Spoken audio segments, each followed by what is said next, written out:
Bom dia, tudo bem com vocês?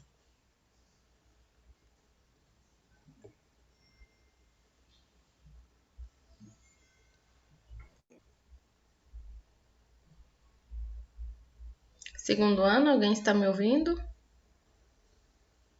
Ou segundo ano, primeiro ano, primeiro B, alguém me ouve aí?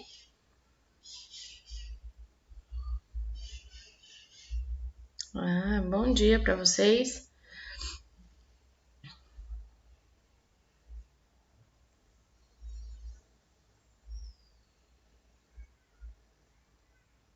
Só fazer uma perguntinha para vocês, que eu fiquei na dúvida com o primeiro B. Eu cheguei a explicar para vocês sobre dízima periódica? Mandem aqui para mim no privado, aqui no bate-papo, para mim saber. Por favor, alguém que assistiu às nossas aulas esses dias, ontem.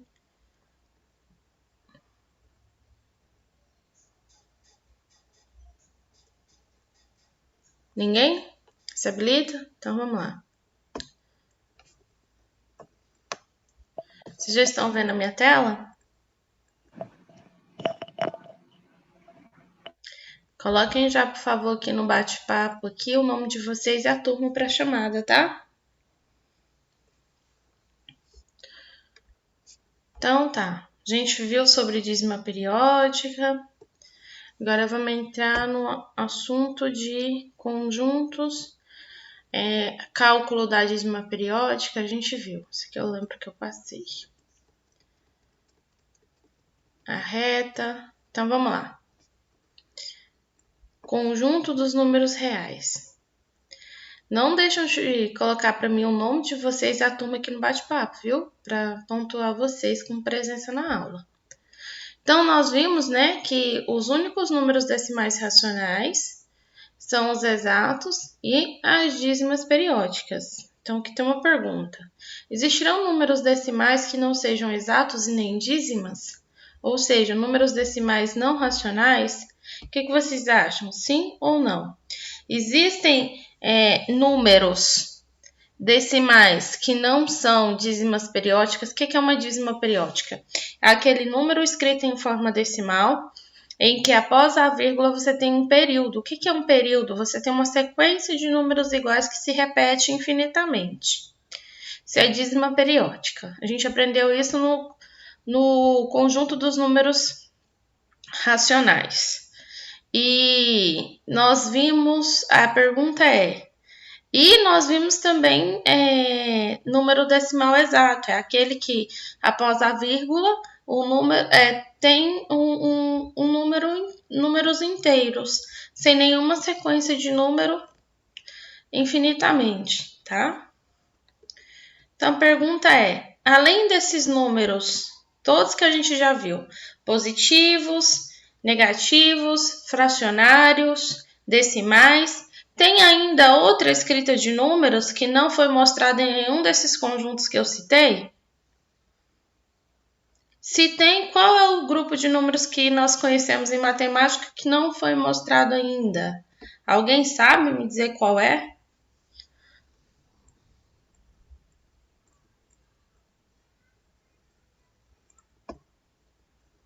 Alguém se habilita?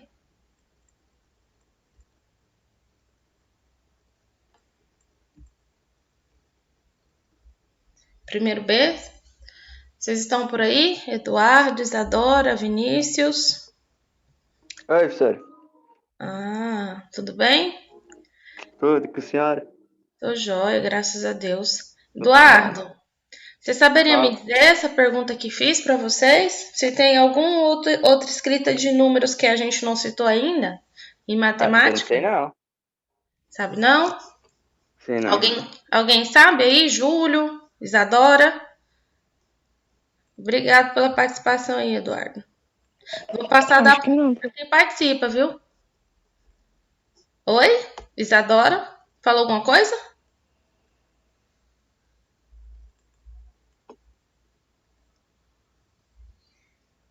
Acha que não? Então vamos descobrir. Então tá. Nós vimos todos os possíveis números que existem, mas agora a gente vai entrar em um conjunto novo, que é o conjunto dos números reais. Olha essa figura aqui, ó. Ela mostra um triângulo retângulo, né? E os catetos, que são os lados desse triângulo, esse lado e esse aqui, cada um mede uma unidade. Como que a gente faz para calcular a altura dele, que é a famosa hipotenusa? Então, a gente sabe que por fórmula, quando a gente tem triângulo retângulo, a gente quer calcular a área dele. Hipotenusa ao quadrado é igual à soma dos catetos ao quadrado. Então, a hipotenusa aqui está chamando de x. Eu vou ter x ao quadrado, mais 1 ao quadrado, mais 1 ao quadrado, que são os lados desse triângulo. A gente sabe que 1 ao quadrado é 1, porque 1 vezes 1 é 1. Então, 1 mais 1 é 2. Então, resolvendo, isso aqui eu tenho x ao quadrado é igual a 2. Professor, e agora? O que eu faço para tirar esse quadrado daqui? Eu coloco x igual raiz quadrada de 2. Se eu extrair essa raiz quadrada, o que eu vou fazer? Eu vou chegar a esse resultado aqui, ó. A 1,41, 42, 13, 56, 23 e 7 alguma coisa, né? Então, esse número decimal não é uma dízima periódica. Como que eu sei disso? Só relembrando. Para ser uma dízima periódica, a sequência de números após a vírgula tem que ser números que se repetem iguais. Nesse caso, não é, né? Para ser um número decimal exato, eu teria que ter depois da vírgula somente números inteiros sem essa sequência de números que se repete infinitamente.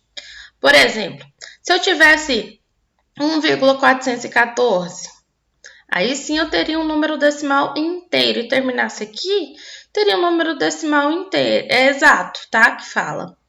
Mas como esse número ele continua uma sequência e ainda tem 3 pontilhados falando que ainda tem mais números ainda, então não é um número decimal exato. Então, essas são as duas definições.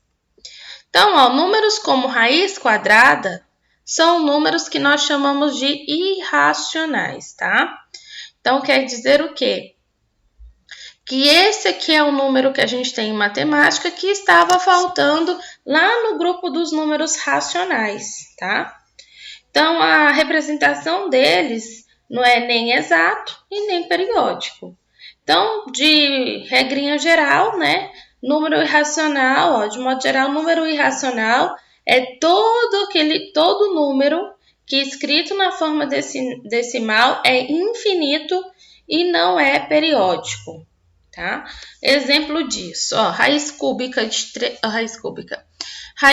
quadrada de 3, eu vou ter 1,73, 20, 50, 80, infinitamente. Eu vou ter raiz cúbica de 5, vou ter 1,70, 09, 97, 59, ou seja, até essa sequência aqui não é de números iguais. O π, gente, é aproximadamente 3,14, 41, 59, 26, 53. E esse número decimal aqui piorou, né? 0,20, 22, 02, 22, 0 alguma coisa. Então, nenhum desses números não são periódicos. Não tem uma sequência de números iguais que se repetem. Então, eles são os chamados irracionais, tá? Dúvidas? Dúvidas? Não. Não? Só tomar um pouco de água, porque eu tô dando aula desde 7h30. Garganta seca. Meninos, só por curiosidade, ó, o π é essa sequência de número aqui, tá? A gente calcula 3,14, igual a gente viu em geometria, mas É porque a gente não tem nem cabimento a gente pegar um número desse tamanho aqui e anotar ele para calcular. Então, a gente usa aproximadamente, quer dizer que não é 3,14, mas como inicia com 3,14, a gente coloca aproximadamente, tá bom? E usa como regra geral aí. Então, a reunião, o conjunto dos números reais é a reunião, né, dos racionais com os irracionais. E o resultado disso, que é a junção desses conjuntos, desses dois conjuntos, é o conjunto dos números reais. Então, ó, agora a gente pode definir o conjunto dos números reais. Aqui a gente tem também todo o nosso universo numérico, complementou todos os números descobertos. Então, ó, primeira coisa, representa um conjunto com a letra qual ele representa a maiúscula, aqui o R dos reais, sinalzinho de igualdade, abre chave, X, por que X? Porque são muitos números, então chamo de X. Qual é a condição? Toda vez que tiver essa barrinha, eu vou falar para vocês, é condição. X, ele é racional ou irracional, fecha parênteses, tá? O que quer dizer isso, gente? Quer dizer que o conjunto dos números racionais é simplesmente a união dos outros dois conjuntos, que é os naturais, que são os positivos, os inteiros, que são os negativos, e os racionais, que são todos os fracionários e os decimais. Esses três conjuntos é que vai formar o último conjunto, que é os reais. Outra coisa importante, que a gente vai até ver mais na frente, é que cada conjunto desse, além de ter o conjunto anterior como parte dele, ele acrescenta uma quantidade de números que o anterior não tinha. Então, presta atenção nesse detalhe também, tá? Então, até agora, o que a gente viu, estudou, né? A gente viu todos os conjuntos numéricos naturais, que são os positivos, os inteiros, que são positivos e negativos, e os racionais, que são números positivos, negativos, fracionários, decimais. E por último, a gente está vendo os reais. Então, foram sendo, então, todos eles construídos, né? E, na verdade, cada um desses conjuntos aqui amplia o conjunto anterior, acrescentando novos números. Então, é isso aqui, ó. Conjunto dos números naturais, somente os positivos. Vem o conjunto dos números inteiros e acrescentou os negativos. Conjunto dos números inteiros. Vem aqui o conjunto dos números racionais, acrescentou aqui o conjunto dos números inteiros, números fracionários. E agora, o conjunto dos números reais acrescentou ao conjunto dos números racionais os números irracionais, que são todos aqueles exemplos que fiz para vocês, tá? Então, uma visão geral é isso aqui que acontece, ó. Ó, nós temos os naturais, só positivo aqui no centro. Aí vem os inteiros, que vem os positivos e negativos juntos. Depois vem os racionais, aí entra juntamente com positivo e negativo os fracionários e os decimais. Por último, entra os irracionais com os números reais, que vai entrar aqueles números de raiz quadrada, raiz cúbica, tá? Ficou claro, gente? Ficou alguma dúvida? Ficou, né, professor? Tá de boa aí? Então, tá bom. Continuando, então. Os números reais, né, como um ponto de reta. Então, o conjunto dos reais, né, pode ser colocado, os números reais podem ser colocados em correspondência com o conjunto de pontos de uma reta. Então, para isso, a gente tem que definir só algumas coisinhas. Sentido positivo, né, indicado pela seta. Um ponto zero, que é o que a gente chama de ponto de origem, tá? E uma unidade de medida arbitrária. Então, a reta deu o nome de reta real ou eixo real.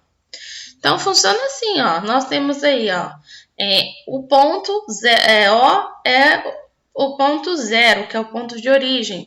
O ponto A tem um ponto 1, tá no 1. O B pertence a menos 3,5. O C pertence ao 4 e o D, menos 2.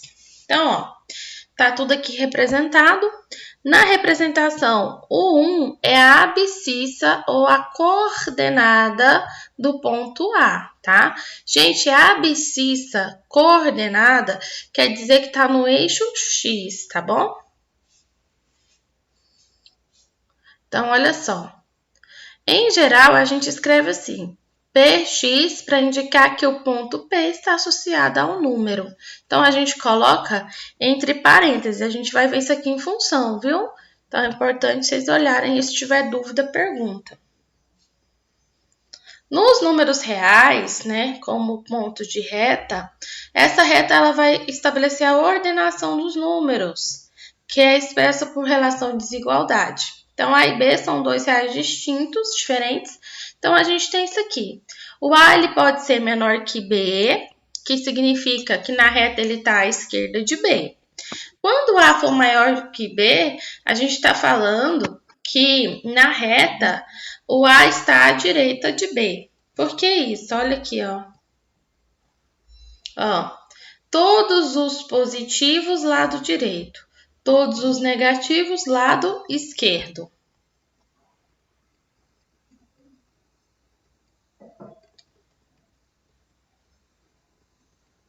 Então, ó, na reta a gente tem isso aqui, tá? Então, quando a gente fala assim que P é menor que 0, que é o ponto de origem, ele está aqui do lado esquerdo, a gente fala que ele é negativo. Se o Q ele é maior que 0, ele está aqui do lado direito, ele está no quadrante em que os números são positivos. E quando a gente fala que P é menor que 0 e que 0 é menor que Q, a gente está falando que o 0 está entre o ponto P e Q, que é isso aqui, ó. Isso aqui é importante vocês saberem para vocês poderem interpretar os exercícios para responder, até mesmo uma atividade, prova. Dúvida? Perguntas? Não. Continuar, tá? Vocês estão falando que tá tudo tranquilo? Que eu passei demais. Isso, estávamos aqui. Então, o próximo slide é esse. Então, essa relação, né, de que A é menor ou igual a B, vai significar o quê? Que A é menor que B ou A é igual a B. E a relação de que A é maior ou igual a B, quer dizer que A é maior que B ou A é igual a B, tá? Então, ó, menor ou igual a B, maior ou igual a B, tá bom? Exemplo, 5 é maior ou igual que 3 e menos 2 é menor ou igual a 1. E aí, gente, para concluir, ó, só para a gente exercitar um pouquinho a cabeça, a figura ela mostra uma reta, né, em que o O é a origem e ele deu alguns pontos. A com A minúsculo, com pontinho A, B com pontinho B, e a gente sabe que o ponto OA é igual ao ponto OC, tá? Porque é a mesma distância, ó, presta atenção. A distância de O para A é a mesma distância de O para C, por isso que está falando que eles são iguais. Letra A, quais são as abscissas do ponto O e C? O e C, as abscissas é 0 e A, porque eles não são iguais, então eu vou pegar o ponto de origem que é 0 e A. Complete os pontilhados com os sinais de desigualdade, menor ou maior, tá? Ou seja, maior, que é a ordem, ou menor. Então, vamos dizer que A, ele é maior ou menor que 0? O A tá onde? Ele tá do lado esquerdo, então ele aqui é negativo. Então, A é menor que 0. Menos A é maior que 0, tá?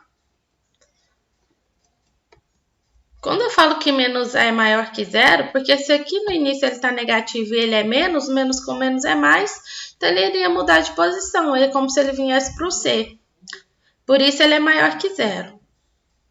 Menos B é menor que zero? Sim, porque ó, o B está aqui positivo. Se eu mudo o sinal dele, ele automaticamente muda de lugar. Ele passa a ocupar o lugar do A, então ele é menor que zero.